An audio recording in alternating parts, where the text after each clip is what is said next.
Hi, I'm Lou with another episode of My Car Story, and today we're out in the western suburbs of Chicago, and I'm with Dave Hans, no stranger to the channel. And if you want to see a unique car that you haven't seen before, this is the guy. Dave, good to see you. Good to see you. Dave, what did you bring here today? This is a 1954 Arnolt-Bristol Bolide. And when I saw you with the car, what did I do? You followed me all across your lot through all the other cars and finally found me. I chased you down. And with that being said, it's so that I could show you, the viewers, and share this with Dave, what an amazing and magnificent car it is. So let me just start by, Dave, when did you originally get this car?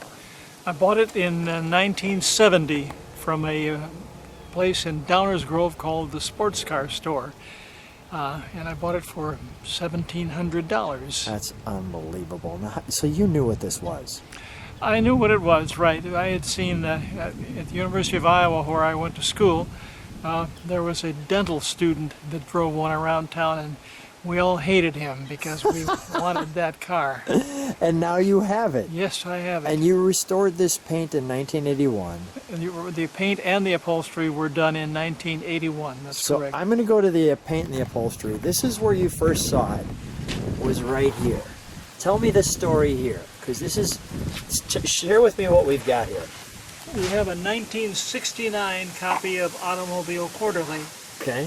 And when I was trying to decide exactly what color I would like the car to be, even though it was originally a green, I came across this after going through all my Automobile Quarterlies and found this Ferrari that was owned by a fellow by the name of Dan Del Rio in New York City. And I wasn't able to find out anything about the colors from any of the Ferrari dealers.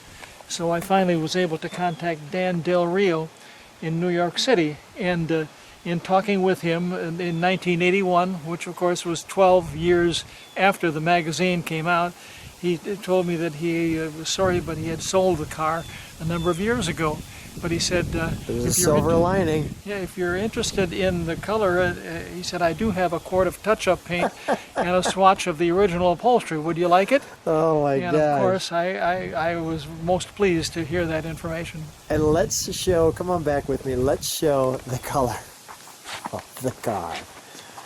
Now, I originally thought this was British Racing Green, and you shared this story with me, so we're going to leave it right there. So it's Del Rio Green. And the car original color was what? It was a green, but relatively nondescript green. It was a lot darker. This color has quite a bit of yellow in it. Really looks amazing. The body is done by who? The body is a Bertone body. So it's an Italian look. Right. It was designed by a fellow by the name of Franco Scaglione, who is very, very well known in design circles, especially for a number of the cars that he did for Alfa Romeo, particularly the Bat series, which is a very famous series of cars. Share with me these rims that I'm featuring. What's this emblem that I'm focused on? These are Burani knockoff wheels. There were originally 8 or perhaps 10 sets made for the Arnolt-Bristol. And when I bought my car, it did not have these wheels, but in the late 70s, I bought a number of parts from Mike Arnolt in Warsaw, Indiana, and among the parts that I bought were these knockoff wheels, but those were just the wheels that I was able to buy from Mike. And shortly afterwards, I got a telephone call from a friend of mine who said he'd been reading Hemmings, and there was an ad in Hemmings for some knockoff wheel adapters and the actual knockoffs themselves for an Arnolt-Bristol, and that person happened to be Mike Rahal.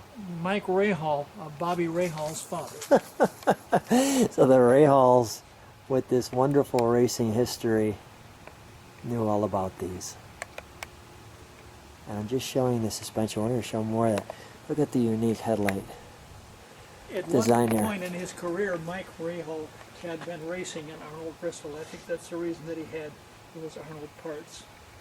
Now, you mentioned Mike Arnold, And he was out of Warsaw. Now, wasn't his father, was it? It was his father, Stanley Wacky Arnold, Stanley who Wacky. who was You the can see person. this car, no wonder he's wacky. This is awesome. Come on with me. But So the body, and I want to show something here. So this here is the instruction manual, but notice we've got the Chicago base. Tell me about the Chicago base. What was that? that was the main sales office for Arnold's in downtown Chicago. In fact, the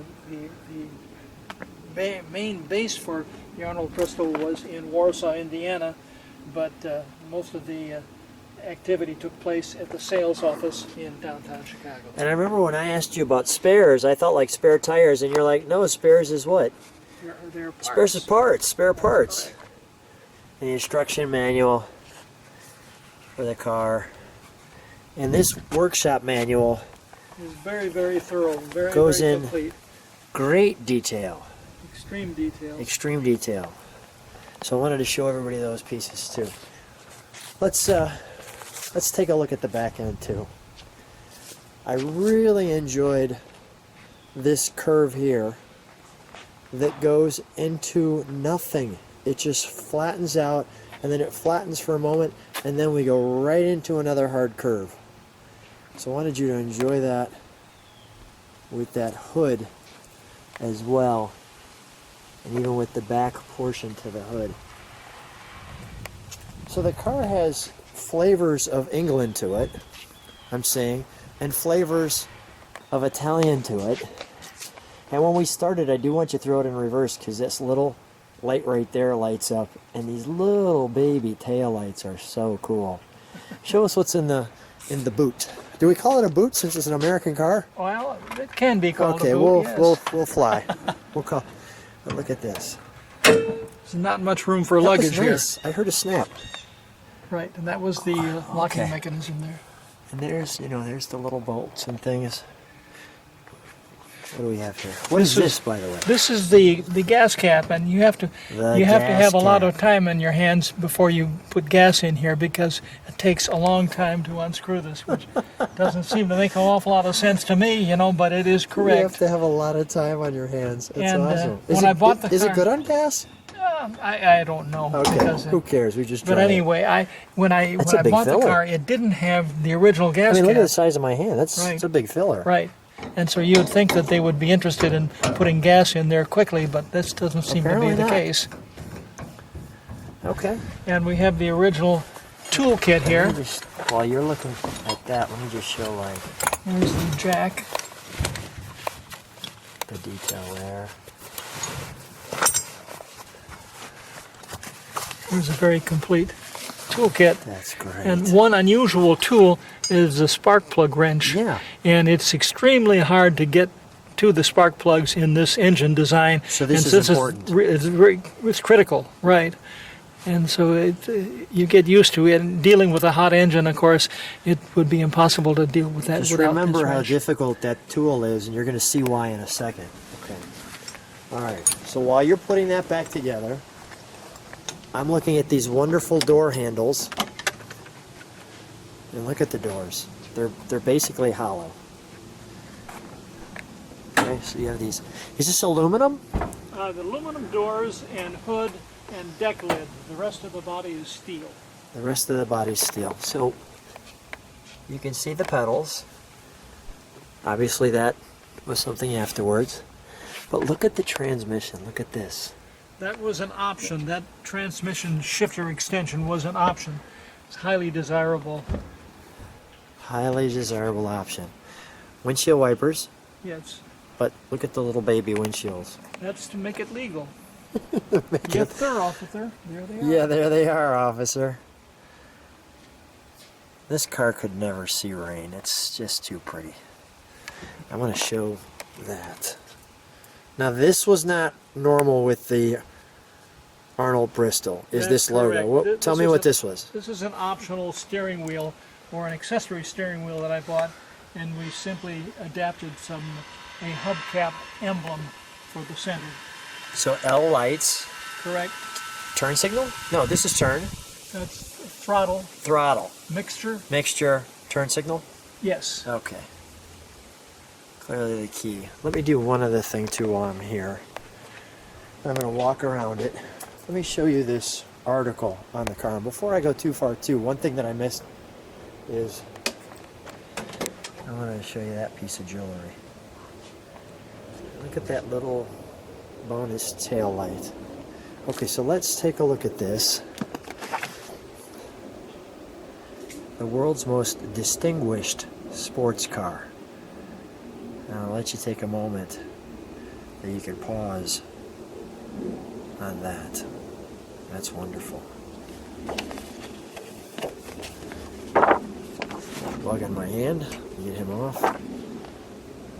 Now you circled this. Why is that? Well, that's a good question. All right, fair enough. Fair enough. No, That's all right. I want to go down it slow enough where people can pause. And there's the S.H. Arnold.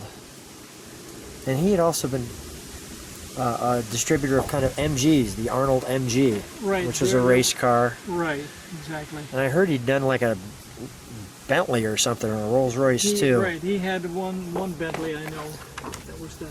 Okay. The extension piece. Okay, how many, stay right here. How many of these are around? I mean, have you ever seen another one? Oh yes, there have been a number of them around, and You say, oh yes, like they're all over the place. When's the last time you've seen one? a couple years ago, Okay. we Local? we show cars around the country, primarily the Midwest, and more often than not, we'll see one that will be at one of those shows. All right, let's show the engine. The sun's on it. All right. We're gonna flip everybody out. Look at the little handle piece on there. Can you see that divot, so that you can get your hands under there? Okay. Yes. So is there a hood lock? Okay, there's a hood lock under there, and then you just grab it. And I see the wonderful latching mechanism there. Look at that. Now the engine, the head of the engine, has hemispherical combustion chambers, and the engine itself is a BMW design, essentially the same engine as was used in the BMW 328 series from 1936 and 37, I believe. And the rights to produce this engine were given to Bristol as war reparations after World War II. Really? Right. Like you had to pay a price. Well, evidently they were able to get the rights to produce that engine as a result of the war. Wow. I don't want to give people kind of the overall of that tag. That's a beautiful tag. That's one of the most amazing tags I've ever seen. It clearly defines, like, let's just show you from that angle, like where that sits in the engine. Very prominent. And these beautiful brass pieces. Let me show people this side. And look at even the suspension here. Now tell me what this is. This is the reservoir for the one-shot lube system, which allows grease or heavy oil to be Let me just sent turn to around for different people. parts of the front suspension. One shot. That's as you can correct. see.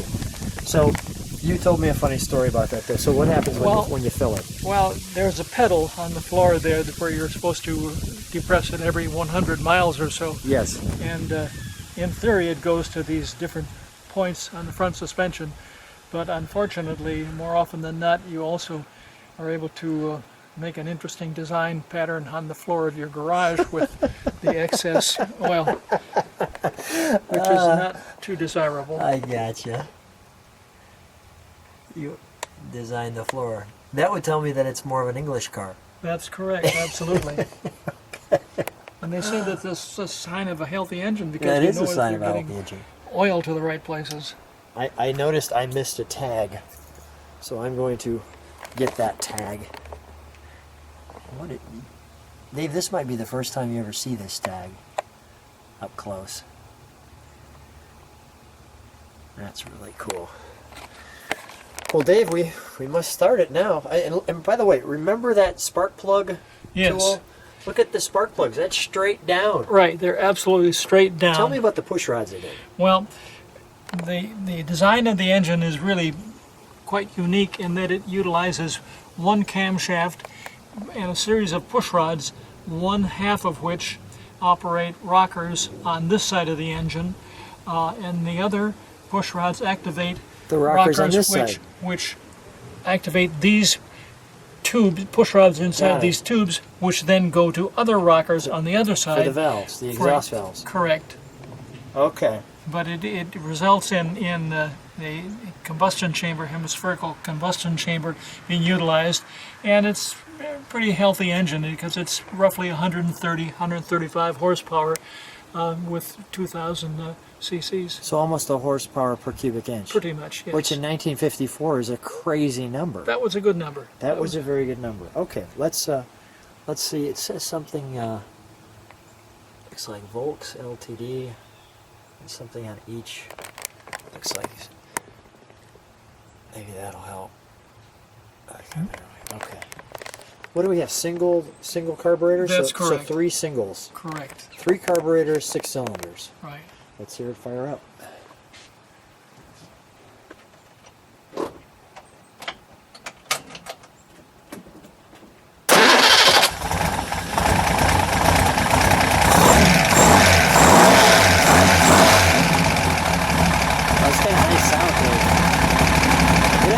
Wonderful sound. Sounds like a large sewing machine. Yes, but a good sewing machine. You just didn't die. It's spitting.